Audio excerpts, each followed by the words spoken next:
Arabaintsika tonga eto amin'ny pejy dia hiasina ihany manolotra ny ireo astuce kely rehetra momba ny fakanisana aty États-Unis zany dia ny androany dia hifantoka bebe kokoa momba ny fianarana aty États-Unis zany dia ho ataoko système eto amin'ny pejy moa zany ny hoe isaky ny elanelana herinandro larobia na alakamisy dia resaka momba ny fianarana manokana dia rehefa weekend dia resaka momba ny immigration USA en général zany fa mety isy fotoana hoe hifampiditra kely reo dia mety misy karazana vidéo hoe tosomary sady immigration zany no fianarana dia ny androany momba ny fianarana dia iresaka momba n'ilay application zany dia ny tena ho azavaiko eo dia time-in sy ilay application tena hoe terre à terre mihitsy zany dia anomboako anazy dia mila tsara ho fantatsika aloha zany hoe ohatrohatry ny ahoana ny année scolaire manomboka fall zany hoe septembre hoany septembre any fanomboan'ny année scolaire aty dia mifarana summer break zany hoe mihodina hatrany amin'ny juillet any zany le izy na juin arakaraky ny école dia zay zany ny année scolaire tsara ho fantatra be zay satria amin'ny ankapobeny ny école dia ny akamaroan'ny ankizy miditra fall no mahazo scholarship zany hoe misy mahazo scholarship na amin'ny spring na amin'ny winter fa ny ankizy miditra fall zany no mahazo scholarship betsaka koa satria nahoana ny cycle fidéterminen'zareo hoe reto ny ankizy be da be reto mahazo scholarship dia koa satria ny ankizy aty rehefa vita ny high school dia tonga dia miditra amin'ny fall izy dia zareo misetona ankizy zareo dia mizara scholarship na bourse ho an'ny ankizy zareo mba hisintomana an'ilay ankizy dia ny tena tiako voaboasana eto zany dia mba ahafahantsika mijouer an'ilay système scolaire aty zany dia satria ny tanjona dia hoe hianatra no fahalalana haka expérience haka traikefa nefa amin'ny vidiny mirary indraindray koa ary nefa tsy mandeha volontsika dia zay no tena tanjon'ilay vidéo androany dia ny atsony zareo hoe early decision moa zany raha ohatra ianao ka hoe hiditra hianatra amin'ny fall 2025 zany amin'ny herintaona dia tokony efa mandefa an'ilay application zany ianao amin'ny novembre sy décembre eo zareo misy an'le manao an early decision zareo hoe reto ankizy reto mahazo scholarship zareo zany dia zareo miditra mianatra amin'ny fall amin'ny septembre na août 2025 zay zany tena tsara ho fantatra zay cycle zay zany sy zay période zay mba ahafahanao tafiditra ao anatin'ilay ankizy voaray ao zany ianao satria voalohany dosianao voajery voalohany zany hoe tafiditra amin'ilay ankizy priorité zany ianao satria le ankizy mandeha voalohany reny priorité ny aorinan'izay rehefa tapitra le early session anjareo na early decision anjareo dia mandeha arakarak' izay nandraisany zareo an'ny dosianao le izy avy eo dia momba ny time-in ihany afrina ary ny tsara miomana dia afrina ny tsara ananana raha ohatra ka hoe te hiditra raha ohatra ianao ka zany ka nieritreritra ny hiditra hianatra amin'ny septembre 2025 amin'izao fotoan'izao zany ianao tokony efa vonona zany le dosianao rehetrarehetra dia mba hanazavana an'izay dia tonga dia hiditra amin'ilay application terre à terre amin'izay zany raha ohatra zany ianao hiditra hianatra amin'ny septembre sy volana août dia tokony taiza ianao nanomboka na hoe tokony aiza ianao manomboka tokony tamin'ny janvier 2024 zany ianao dia efa nanomboka ny application anao rehetrarehetra zany hoe voalohany ianao zany mila manokatra compte amina université zay tianao zany hoe janvier zany eritrereto hoe janvier zany tsika zao dia za manokatra application jeran'ireo université ty koa sy ireo université manome ny filière zay tiako ianarana dia manokatra compte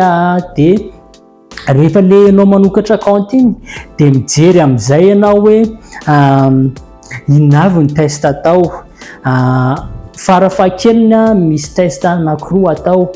test na anglais dia test na analyse hoe ohatrohatry ny ahoana ny fomba fandinihanao zavatra SAT sy TOEFL na IELTS ny tena standard zany dia rehefa hitanao hoe reto avy ny test atao ozy hoe janvier zany tsika zao dia manomboka amin'ny janvier iny ka hatramin'ny volana juin dia manao préparation an'ireo test ireo ianao fa jerenao daholo zany ny zavatra ilaina zany sy ny dossier ilaina dia aomenao 3 volana avy raha ohatra hoe ireo test anankiroa ireo raha ohatra hoe test anankiray moa zany dia manana embolana ianao iomanana dia any ho any amin'ny raha ohatra zany le test anankiroa dia omenao 3 volana ny anankiray dia manao examen ianao dia omenao 3 volana ny anankiray dia manao examen ianao ny mahatsara an'izay dia mba ahafahanao mijery hoe tena tratranao ve ilay score nangatahan'ilay université satria ao amin'iny renao manokatra ny application iny efa misy afaka jerenao amin'ny université koa hoe ohatrany ahoana ny score mila enjehana sy ny sisa raha ohatra ka tsy tratranao le izy dia mbola manana embolana ianao iomanana mbola manana embolana ianao anaovana famerenana an'ilay test zany dia ataontsika ary hoe raha ohatra ka zany ka hoe tsy nety le test tsy tratranao le izy dia afaka ataonao en parallèle amin'ny fikarakarana an'le dossier sy ilay fiomanana an'le test eo zany ianao mila tena miady mafy dia ataontsika zany hoe raisitsika zany hoe nety le izy dia mikarakara an'le dossier amin'izay ianao matetika eo izy magnetaka ny transcript anao rehetra raha ohatra zany ianao ka navitaka hatramin'ny terminal afaka bac dia ny zavatra tena hoangatahany dia ny transcript anao note zany le transcript raha azafaiko tsotsotra ny angatahany 3e trimestre ny seconde 3e trimestre ny première 3e trimestre ny terminal relevé des notes ny bac dia ny diplôme bac reo mila alainao rehefa azonao reo dia adikanao amin'ny teny anglisy na ianao manantona ny masevoan'ny États-Unis any Madagasikara dia manontany ny mombamomba ny fanaovana an'izay na ianao manontany olona izay ampandika teny certifié zany afaka mandika an'ireo document anao reo amin'ny teny anglisy rehefa voadikanao amin'ny teny anglisy raha ohatra zany ianao ka hatramin'ny bac mividy anao dia izay no ataonao fa raha ohatra ndraika ka hatramin'ny licence mividy anao dia ohatr'izay ihany alainao ny note rehetrarehetra dia alainao le diplôme dia adikanao amin'ny teny anglisy rehefa vitanao reo dia alefanao atia amina institution mandika an'le izy ho amadika anazy ho GPA satria ny notentsika tsy amin'ny alalan'ny GPA tsy abazina GPA zany fa hafa dia ireo institution ireo mamadika an'izay notenao izay ho lasa GPA dia fomba fandefasana anazy manokatra an'ilay efa mekôly lien moa zany fa ny WES na IRF no tena mpanao anazy reo zany tena malaza be mpamadika anazy ho amin'ny GPA fa fanaovana anazy miditra ao amin'ireo website ireo ianao dia manokatra compte ihany koa dia ao amin'izay ianao mitanisany hoe reto ilay dossier ho avadika GPA rehefa ao koa ianao dia miteny hoe ho alefa any amin'reto université reto le dossier vita vadika dia rehefa vitanao zay dia manome information izy hoe ahoana ny andefasanao an'ilay document physique zany any amin'ilay institution rehefa vitanao zay dia eo amin'ny 2 na herinandro eo reny tonga any amin'ilay université rehefa tonga any amin'ilay université reny dia hitany any amin'ilay application le voasikafanao tamin'ny volana janvier iny zany hoe mbola tsy mandefa ninina zany ianao fa hoe mbola tsy click submit zany ianao fa mbola miandry an'ilay dossier iseho any amin'ilay application dia torak'izay koa le test rehetrarehetra le nataonao teo reny rehefa manao an'ilay enregistrement le test ianao hoe andeha haka an'ilay test dia hoe alefanao afaka ataonao hoe alefanao any amin'ilay université anaovanao application ilay izy no sady alefanao any aminao ny copie an'ilay izy dia zay ohatrohatran'izay zany fomba fanaovana application dia eo anelan'izay fotoan'izay ianao tsaratsara ianao miresaka amina olona mikarakara amin'ny admission amin'ilay université mampitombo ny chance anao voaray aloha iny voalohany indrindra dia amin'iny koa ianao no afaka mi-explorer ny opportunité misy indrindra hoe mifandraika amin'ny kahanao ohatr'izany no nataoko hatrizay nanaovako application tamina université taty dia zay zany en général ny fanaovana anazy rehefa tonga ao anatin'ilay application iny dossier anao dia miteny zareo hoe satria ianao zany hoe hiditra amin'ny septembre 2025 dia any amin'ny volana octobre any zany vao misokatra le zany hoe efa manana efa ao anatin'le comptenao daholo zany le dossier rehetrarehetra dia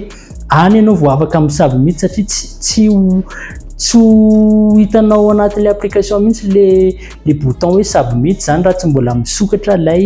application amin'ilay semestre manaraka zany dia rehefa tonga daholo ny dossier rehetrarehetra dia afaka mi-click amin'izay ianao raha ohatra ianao ka nahay nandresy lahatra tsara an'ilay admission sy reny recruteur reny zany dia indraindray mety tsy mandoha vola ny application dia indraindray mandoha vola fa dia ohatran'izay ny fanaovana application amin'ny fianarana aty raha ohatra ianao ka manana olana ka mila fanampiana amin'ny fanaovana application dia afaka mandefa comment eo ambany eo dia afaka mandefa hafatra miafina koa fa dia zay ny androany dia amin'ny manaraka indray ary mazotoa